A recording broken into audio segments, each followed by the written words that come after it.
What's good, everybody? It's your boy King K. Welcome to a brand spanking new reaction video. Today I have for you the Blonde Boys of Legend. Today's video is Death Battle Link versus Cloud Strife. Now, I know I'm late to the party on this one. I know I'm a little bit tardy, but if you have not seen the first video I posted last week, that was my first video back in 3 months. I acknowledge the fact that I've been gone for a while, but it's all right. It's all right. I'm here now. We're gonna do this. I'm gonna try to keep this going. I'm trying to give you guys some reactions. I'm gonna try to throw in some gaming here and there just to spruce up the variety of content. But yeah, we're gonna jump into this video. I rock with Link. I definitely rock with Cloud. I'm a huge Final Fantasy VII fan. But I appreciate you guys for tuning in. As we get started, just make sure you hit that thumbs up. If you are new to the channel, make sure you take this time right now to hit that subscribe button. It's very much appreciated. And with that being said, let's dive on in.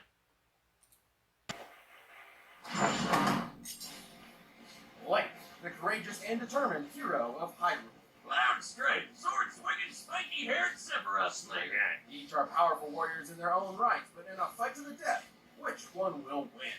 He's Wiz and I'm Boomstick. And it's our job to analyze their weapons, armor, and skills to find out who would win a death battle. In the land of Hyrule was a hero so great, even a goddess favored him. Destined to wield the Triforce of Courage, he fought for his people until his dying breath. Moreover, he was chosen to be reincarnated through time to continue defending against evil. This hero's name was Link. Since Link's spirit had been reborn over and over, technically that means most Links are kind of the same guy. It's a real Link to the past. Which is probably why he's so skilled with tons of different weapons, like his Hylian shield, and of course, the Master Sword. The Master Sword is no ordinary blade. Infused with sacred energy, it is evil's bane incarnate, capable of destroying magical barriers, dispelling curses, and slaying immortal monsters. But nothing's more badass than its laser beams and skyward strike. He can even charge it with lightning. You like that, like? Link's carrying hammers, clubs, spears, even boomerangs, and his talent with a bow is second to none. He has fire, ice, and shock arrows, and his light arrows possess holy magic. But the ancient arrows instantly consign foes to oblivion, appearing to either transport them to another dimension or crush them into nothingness. And these souped-up weapons have Didn't know that. Link's had his fair share of tussles defending the world from foes like Ganon, Vati, and Majora. Link has survived rolling through lava, and while wearing the Golden Gauntlet or Titan's Mitts, been strong enough to lift stone weighing well over 10,000 tons. And the Force Sword lets him split up into copies of himself. Talk about multitasking. With the Ocarina of Time, Link can summon storms, teleport across the land, and even travel through time. Exactly. With Saw. But some of that doesn't hold a candle to the Sheikah Slate. That thing can set remote bombs, move objects magnetically, and totally stop time for things. And it can summon his Master Cycle Zero. Motorcycles are all well and good, but his sailcloth is certainly a more elegant way to move around. So he's got a lot of cool stuff, but sometimes he's got to get sneaky about it. While he may be tough, Link can't always win fights with brute force. His claw shots are perfect for maneuvering around the environment, and his magic cape can turn him invisible. I can think of a lot of ways that would come in handy. Well, let's see. Dummy. Dummy. Ha ha, got ya. You know, Link's weapons are very effective against sassy robots. Whoa, you can't see me coming now, can ya? Ha! Hey, why didn't you get hit? Right, the magic cape also turns Link intangible. Huh. Well, guess there's no punch line. Anyway, No. did you know Link's fast enough to roll away from Beebo's lasers? Which are actual light beams. They burn things, move in a straight line, and the guide says they're lasers, so... There. As you can see, Link can dodge this laser at the moment it's fired. Given the distance between the two and the time frame, he would have to be moving 2 feet in just under 2 billionths of a second. About a tenth the speed of light. Now that's a reason to say, "Excuse me, princess," because if he didn't, no one would get out of the way in time. But one item Link has What the hell? isn't simply a mere vehicle to increase his speed or strength. The Triforce of Courage, a holy relic that offers mystic power to its bearer, including protection from transmutation. He's got some other spells too, like for shielding and healing, and his fairy spell lets him literally just turn into a fairy. Oh, look at him. He's so tiny, he can fly around. Get the fly swatter. Link's also been granted magic by great fairies and spirits of past Hylian champions. Mipha's Grace can even revive him to full health after death. And if all this wasn't enough for him to just trash his opponents, Link's known to carry around a stack or two to help him out. While he usually has a limited supply of magical energy, a single bottle of Chateau Romani gives him unlimited magic for 3 whole days. That's nothing compared to his mask. These masks not only change his physical form, but give him unique abilities, like how his Goron mask increases his strength. He can even roll so fast he catches fire. But the Fierce Deity mask is the best. It basically transforms him into a dark god, 10 feet tall and 100% terrifying, with inhuman strength and the impossible Helix sword. Fierce Deity Link could easily overpower Majora, who pulled the moon into the planet with enough force to destroy a continent and cause planet-wide destruction. Well, sounds like he's got everything he needs to defend Hyrule. I mean, if you're chosen by a goddess, you gotta do what she says, right? With the boy clad in green committed to the cause, Hyrule can breathe easy knowing it's defended by such a worthy champion.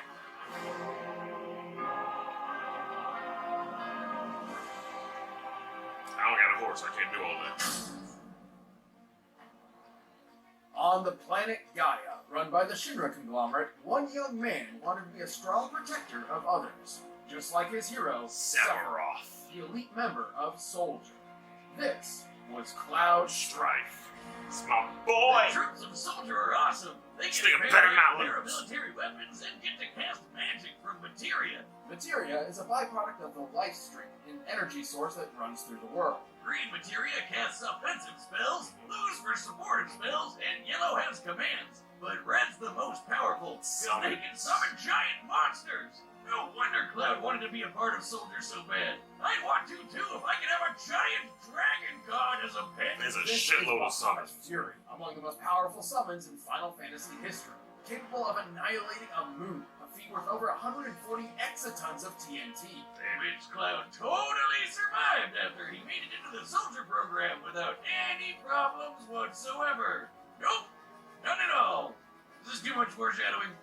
Cloud's time as a soldier mercenary was, well, it never happened.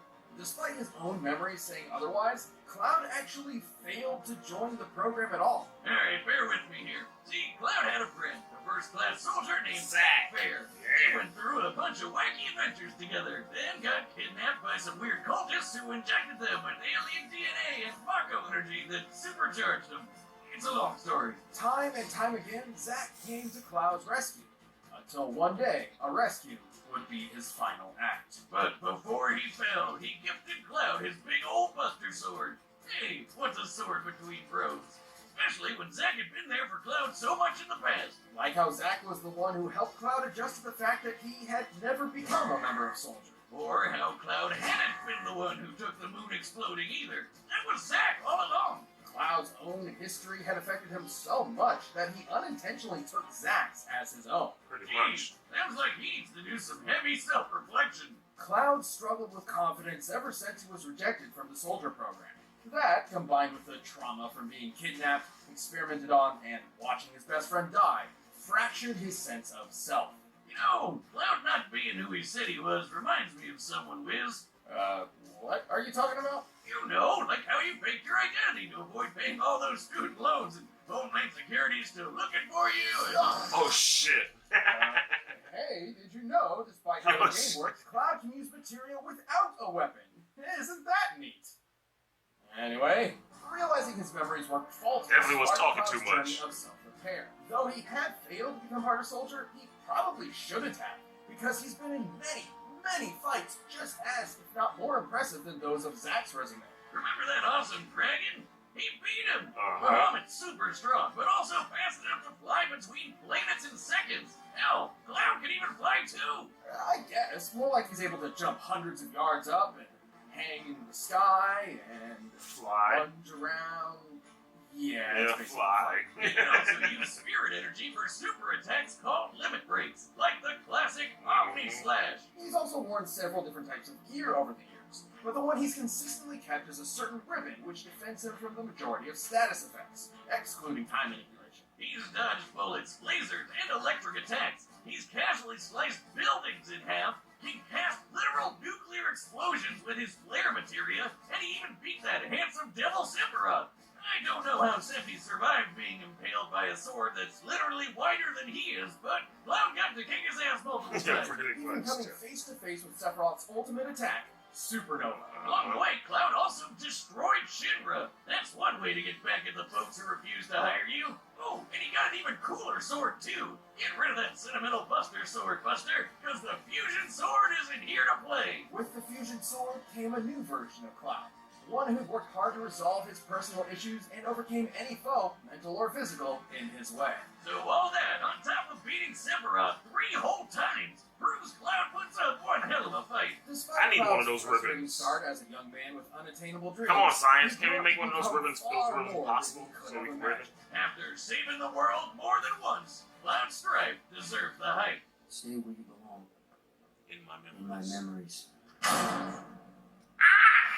Alright, the combatants are set. In my We've run the memories. data through all possibilities. But first, if you want to last as long in bed as Link and Cloud do fighting gods, check out Bluetooth.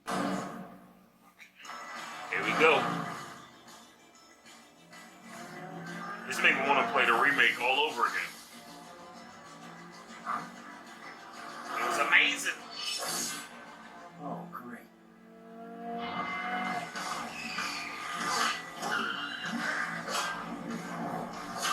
Okay. Huh?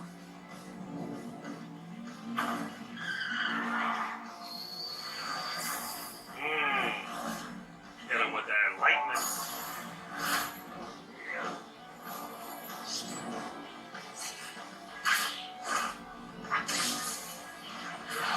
Damn.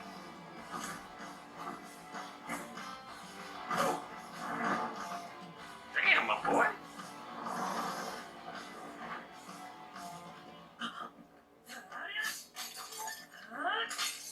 It's pressing all the pots.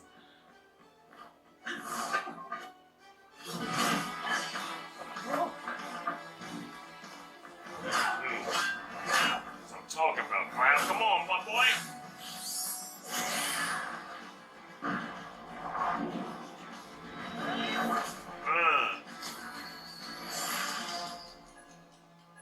They stopped each other. Whoa!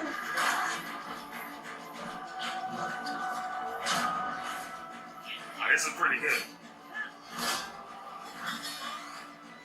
Oh shit! I forgot he do. I forgot he could do that already.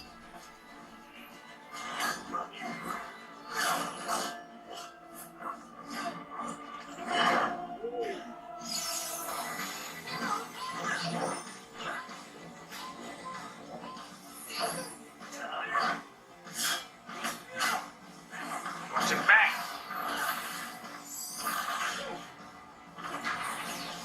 Damn.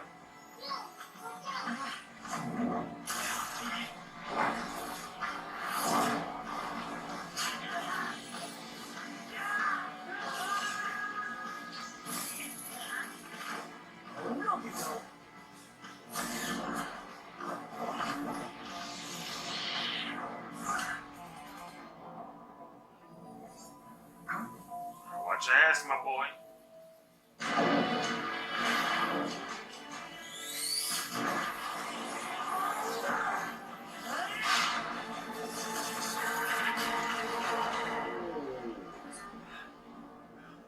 Yeah, I done fucked up that church. Uh-oh.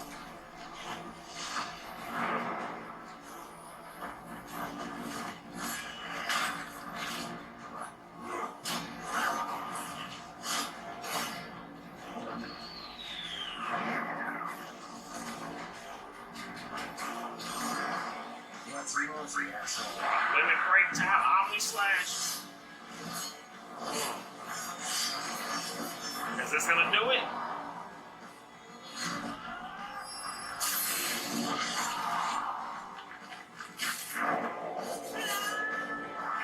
That's what I'm talking about. Nothing to it. That's what I'm talking about. Yes, Link thought it was time to split. Too soon? Yeah. Link had an incredibly versatile arsenal available to him, given the abilities he had from his various weapons and masks. And with stuff like the Sheikah Slate and Ocarina, the guy had so much to throw at Cloud that he could have easily gotten overwhelmed. Even with that against him, Cloud could match much of Link's arsenal with both his materia and superhuman ability. Link may have won a few fights with his time stop, but so would Cloud. For our purposes of determining who would win the most often, these essentially cancel each other out. Link's Master Sword and Triforce of Courage helped him counter some of Cloud's materia. Like, he wasn't getting turned into a toad or anything, but Cloud's Ribbon could do a lot of the same, especially against those fire, ice, and shock arrows. Since both had multiple ways to counter each other's more magic-based moves, and both had incredible healing spells, this really came down to their baser abilities. Like how Link dodging lasers put him at a tenth the speed of light, but Cloud kept up with Bahamut, who flew between planets in 12 seconds. Since this looks like Neptune, and considering Gaia is a stand-in for Earth, the distance between them would be 4.3 billion kilometers. To Wow. travel that distance in 12 seconds means Bahamut Fury flew at least 1,200 times the speed of light. So while Link was smart, had more experience, and has fought foes faster than him before, Cloud could literally run circles around him without him noticing. Link's strength and power were nothing to scoff at, especially when scaled to Majora pulling the moon into a planet and destroying a continent. That would take an energy equivalent to over 60 exatons of TNT. However, Cloud was strong enough to endure similar attacks and return the favor in a devastating way. Like how he survived Sephiroth's supernova attack. Guidebooks confirm that the supernova is a blast that destroys dimensional space. Technically, it occurs in another dimension where the entire solar system is annihilated, with Cloud standing right there. It sounds crazy, but this means he can literally survive a sun exploding in his face. I Pretty mean, much. it really messed him up, but still, the goddamn sun. Link's never had to deal with something of that magnitude before. The hero of Hyrule put up an admirable fight and could certainly win in a few different ways, but Cloud's speed, strength, and powerful limit breaks meant that, more often than not, his victory was assured. Link tried force, but against Cloud, he had no way out. The What? winner is Cloud Strife. That's what I'm talking about. My That's boy the first won. half of our 10th anniversary season.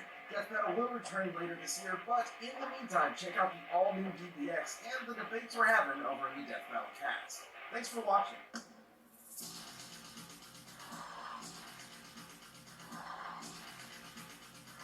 Who it is? Batman. I saw Batman. So Batman going up against somebody or a version of Batman. I'm actually pretty hyped. The last two death battles, bro. Like, last few that I remember watching, the person I picked to win did not win. So that was a feel-good win. I needed that. But big shout out to the crew at Death Battle. That was definitely a dope fight. Big shout out to you guys for tuning in. I appreciate each and every one of you. Before you go, just one time for me, just hit that thumbs up. Subscribe if you're new. Remember, always stay royal, and I will see each and every one of you in the next one. Peace.